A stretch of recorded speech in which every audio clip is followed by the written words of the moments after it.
Leadership has become one of the most misunderstood words, I think, in modern masculinity. See, we picture strength and stability, clarity, the man who doesn't flinch under pressure, the one who always knows the next step, the one who doesn't let feelings get in the way. But what if the image that's so widely admired has actually been hiding something that's deeper? What if we've been calling leadership, at least what we've been calling it at least, what if it's actually emotional avoidance in disguise? Because there's a kind of leadership that looks strong, but it's actually built on distance. It stays calm perhaps, but it's because it's disconnected. It takes control maybe, but it's also terrified of intimacy. And when that kind of leadership actually enters into a relationship, something begins to break. See, on the surface, everything looks composed. There's decisiveness, there's a plan, there's a rhythm. But just beneath all this, there's this subtle absence. The sense that something important is missing. And it's not that the man isn't trying. He's just trying harder than most to be consistent, to be responsible, to provide, to protect, to plan.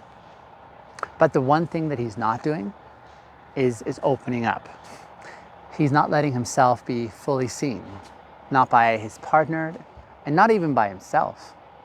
Because somewhere along the way, vulnerability got labeled as weakness, and connection, it became too costly to risk.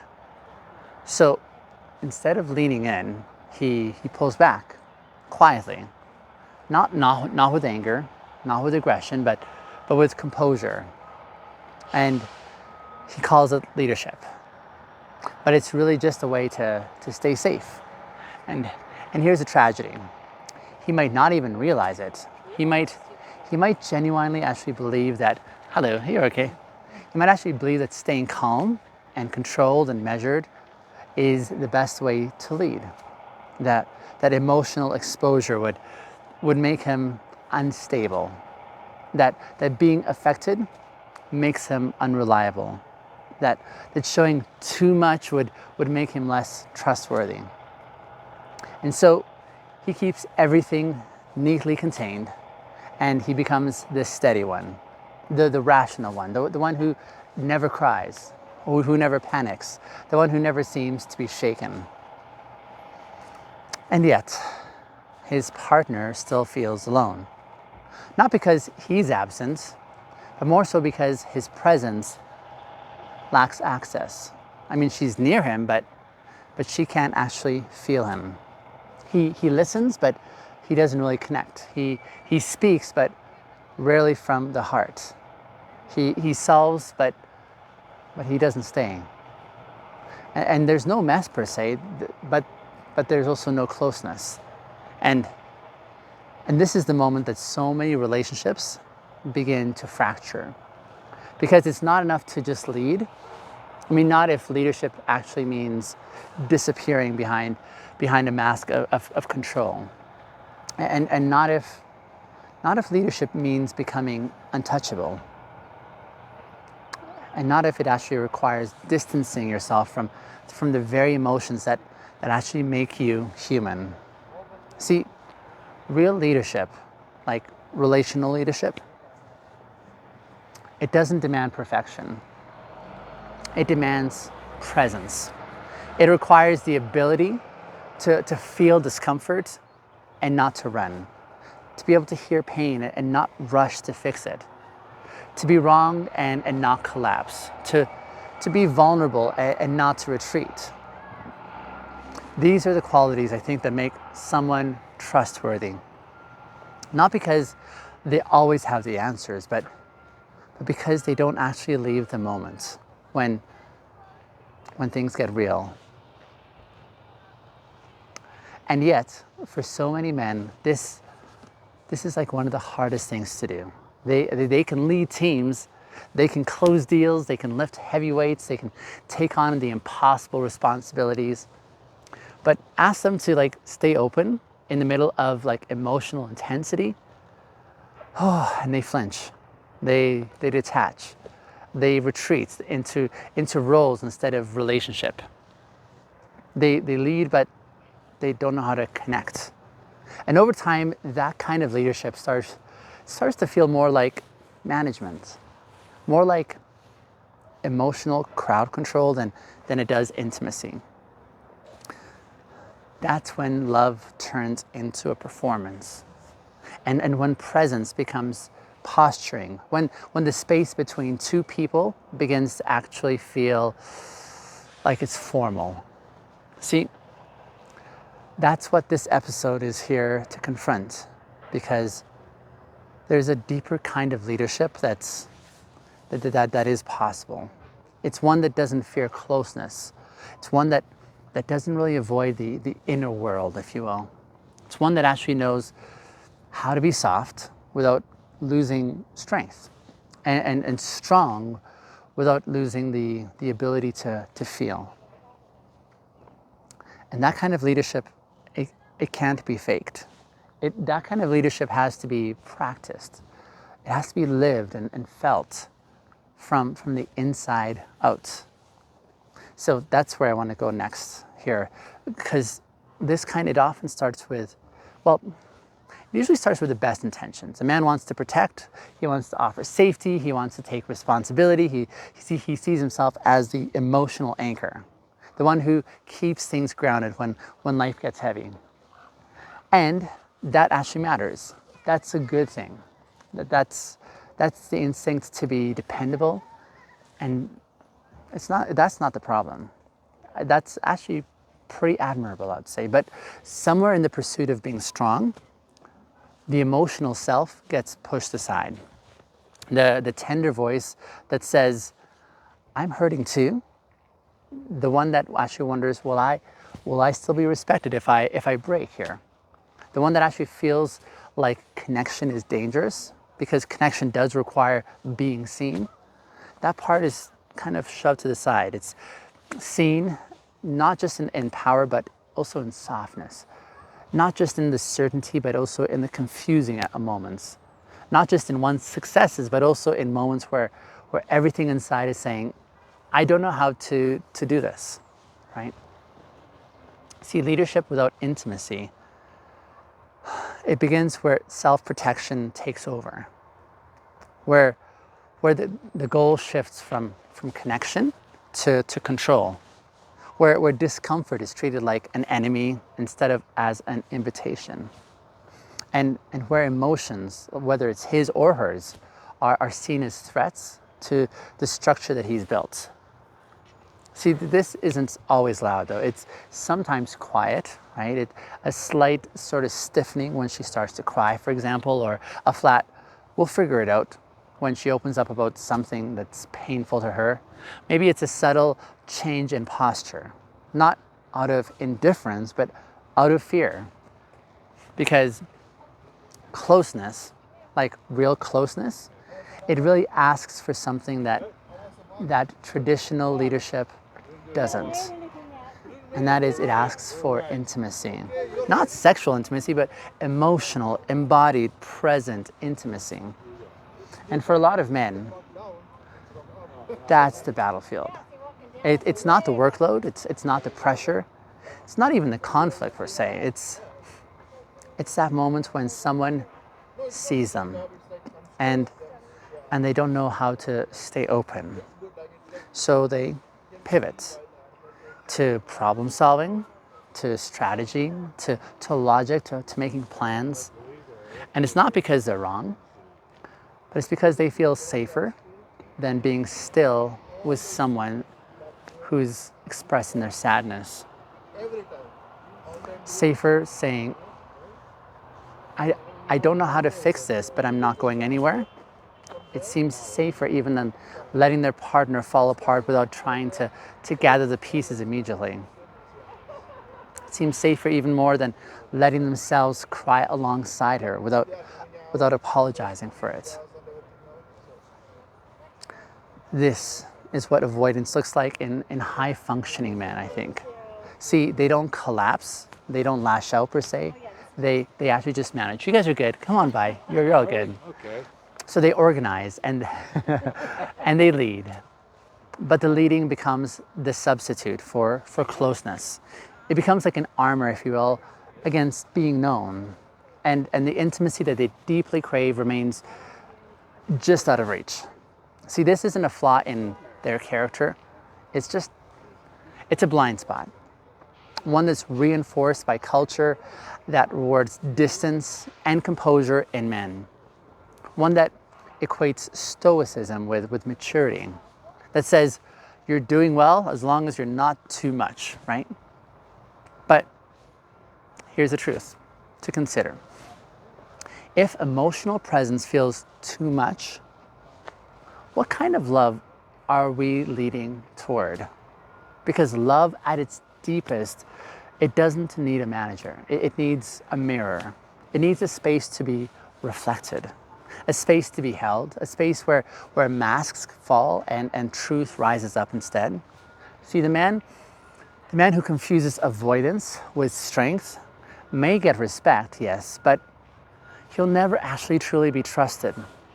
Because trust is not built on image. It's actually built on shared vulnerability, on the kind of presence that says, I'm not here to perform, I'm actually here to feel. And that kind of presence, that's leadership at its highest level, I would say.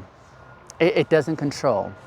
It doesn't manipulate. It doesn't hover above emotions trying to stay clean of them. It steps into the mess with open hands and an open heart. And it says, I'm not afraid of you because I'm not afraid of me. So we're good. See, that's the turning point there. And it only comes when a man, he begins to see that avoiding intimacy isn't protecting anyone. It's like postponing everything, if you will. Leadership becomes hollow when there's no one home inside of it.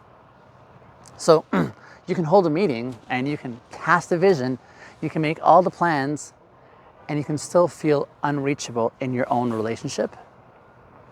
And you can even provide and protect and project confidence while still being emotionally absent. Because the truth is, leadership without vulnerability is just a performance. And the people closest to you will be able to feel this. I mean, they can sense when your presence is a role that you've learned how to play, in essence. They can sense when the comfort that you're offering isn't grounded in connection, but instead it's grounded in control. That's the subtle heartbreak of emotional avoidance, I think. So you might be trying to love, but you might be loving from a distance. And no matter how pure your intentions are, the distance still disconnects us. It's the partner who says, I know you care, but I can't feel you with me, right? It's the child who trusts your schedule, but he doesn't trust your heart. It's in the team who respects you, but never feels safe enough to open up. And the damage happens slowly over time. Not because you don't show up, but because when you do show up, your inner world, it doesn't come with you. And so you walk into the room, but your feelings actually stay behind. Your thoughts may be sharp, but your soul stays guarded. And you give direction, but you don't really give access. See, that's the difference between being followed and being felt. Because the kind of leadership that builds deep trust, it doesn't just offer answers. It actually offers availability. It doesn't hide fear behind strategy. It brings that fear forward and it says, I'm still here, even in the midst of this. And it doesn't confuse stoicism for strength. It knows that strength is being able to stay open not just staying upright. So here's where this could get personal for you. So brace yourself, my listener. See, for many men, this kind of openness feels quite unnatural. Not because they're incapable, but because they never actually have been shown how. Maybe the father was present, but he was emotionally walled off. Perhaps every male role model was respected, but distance. And maybe connection was modeled through authority instead of empathy. So the model becomes lead by knowing, lead by solving, lead by being the one who never breaks. And here's what's missing from that blueprint. See, intimacy is not built on infallibility. Intimacy is built on honesty. So she doesn't need a man who never doubts himself. She actually needs a man who won't disappear when he does. She doesn't need a man who always knows the next step. She needs a man who can actually admit when he's unsure, and he can still stay close in the midst of his unsureness. She doesn't need a man who holds it all together. She needs one who's not afraid to let it come apart, as long as they're in it together. This is the kind of leadership that intimacy requires. Not the heroic detachment, but the courageous presence and willingness to stay in the midst of discomfort. It's the kind of leadership that doesn't feel the need to dominate a room, because it's too busy making sure that people feel safe inside that room. It's the kind that doesn't rush past emotions to get to the action. It actually pauses, it listens, it feels, and then it moves forward with wisdom and not fear. And it all begins when a man stops asking, how can I lead her? And instead starts asking, can I let myself be fully seen? Because until you're willing to be known, your leadership will never be felt. And if it's not felt, it might still be followed, but it's not going to build any intimacy. It won't foster the sense of safety. It won't create the kind of love that outlasts hardship. See, that kind of love isn't held by performance. That kind of love is actually rooted in emotional truth. And truth requires courage, especially the kind that stays close when every part of you wants to hide. There's a quiet moment that defines real leadership. It doesn't happen when everything's going smoothly. And it doesn't happen when you're being praised or followed or admired. Instead, it happens in the split second when someone needs you emotionally and you feel the urge to flinch. That subtle moment when you want to look away or change the subject or explain it all instead of just feeling it. And in that instance, leadership becomes a choice. Not about what you'll say or solve, but what you'll actually stay with in the midst of that uncomfortable moment. Because if your presence disappears the moment that intimacy arrives, you're not leading anymore. You're actually managing fear. And maybe no one calls it out, but, well, it could even go as far where your partner thanks you for being consistent, and even maybe your friends will admire how even-keeled you are. And maybe you'll even get applause, I'm thinking, from your team or for your ability to stay calm under the pressure. But you see, beneath all of this is the unspoken pain, the ache of a man who's holding it all together on the outside, while inside he's emotionally feeling unreachable and beyond connection. Here's what actually really gets said. And that is, intimacy will ask more of you than any leadership role ever has. Because leading at At work, it lets you rely on the strategies available. But intimacy demands something more disorienting, and that is your emotional nakedness, your willingness to be seen without the answers, to be fully with someone, even when you can't fix it, even when you can't solve what they're feeling. That's a different kind of power. That's a different kind of strength. And most men were never trained for that. They were taught how to lead teams, yes, but they were never told how to hold space.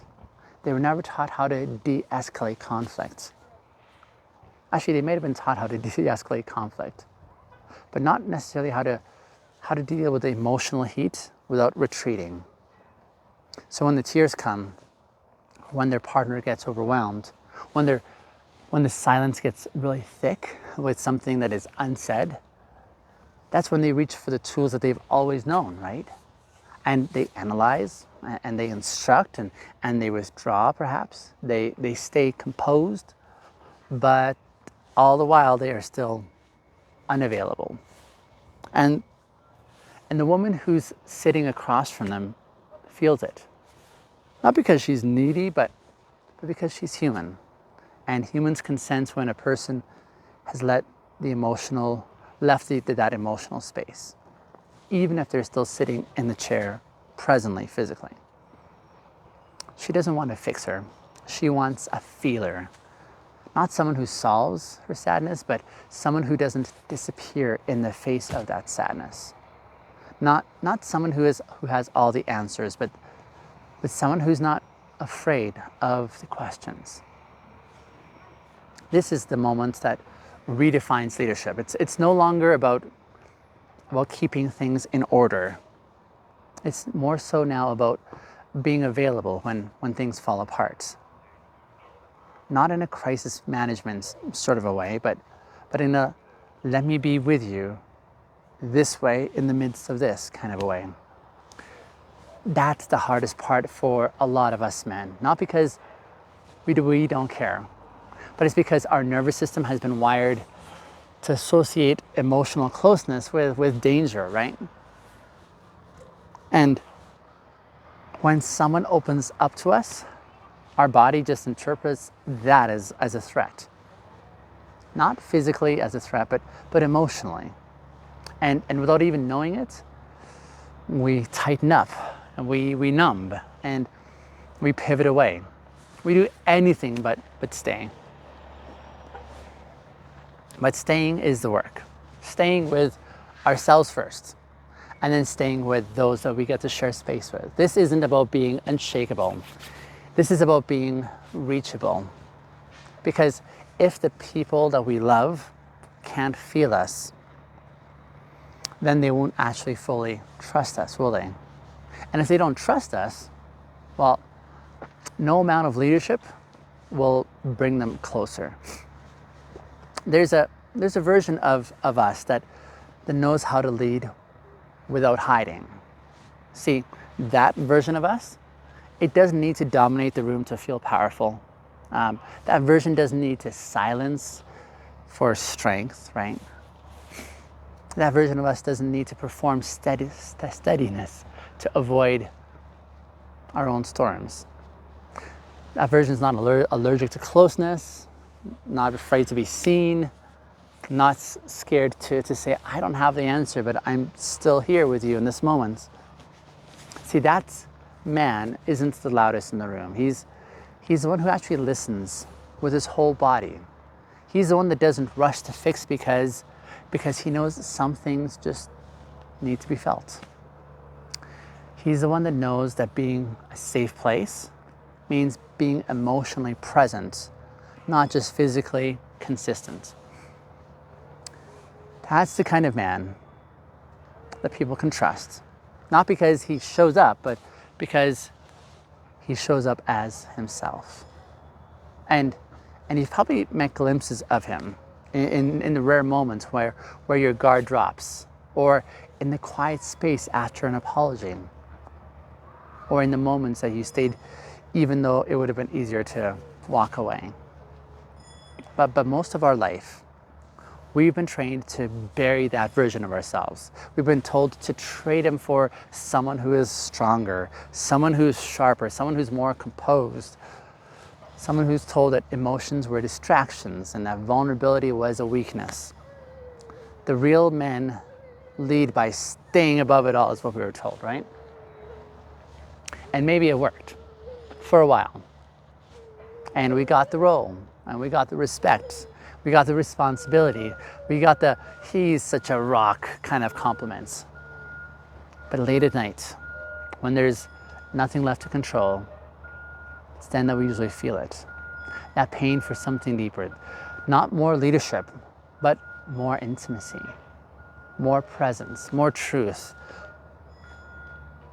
Because control never created connection. Control just kept us safe from the thing that we wanted the most. See, we don't need to let go of leadership. We just need to redefine it. We need to let it start from the inside out. We need to let it be our integrity, not our image. We need to let it be shaped by our ability to stay emotionally available, especially when it's hard. Especially when it's hard. The kind of leadership that actually changes relationships is not built on composure. It's built on truthfulness. Truth that stays in the room when conflict gets really loud. Truth that doesn't retreat when emotions rise up. Truth that can say, I'm feeling this too, and I'm not going to go anywhere. And maybe that means showing her the parts of ourselves that still feel afraid. Not for her to fix, but for us to stop hiding. Because the version of us that's been flinching at intimacy is not broken. That part of us is just exhausted from pretending. So let's let this part of ourselves rest. Let's let this part of ourselves be honest and to stop performing strength and to start actually living from it.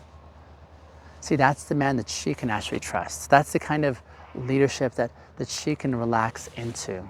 Not because we've got it all figured out, but more so because we're not running from what's real anymore. So, if closeness still feels like a threat to you, if leadership has started to feel like kind of armor that you're donning on, if emotional connection makes you want to pull away, that's not your failure per se. It's actually your invitation, an invitation to lead differently, an invitation to live openly, to stop mistaking distance for stability. Because you don't have to lose strength to lead with intimacy. You just have to be willing to feel again. And when you do, this is when everything begins to shift and change. It's not because you said the right thing, but it's more so because you finally stopped leaving yourself. And instead, you started leading from where trust actually begins. And that's right here, in the present moment, in the commitment to truthfulness and an openness to intimacy. Let me know any questions in the comments below. I'd love to hear if this landed with you as well. Drop me a note in the comments.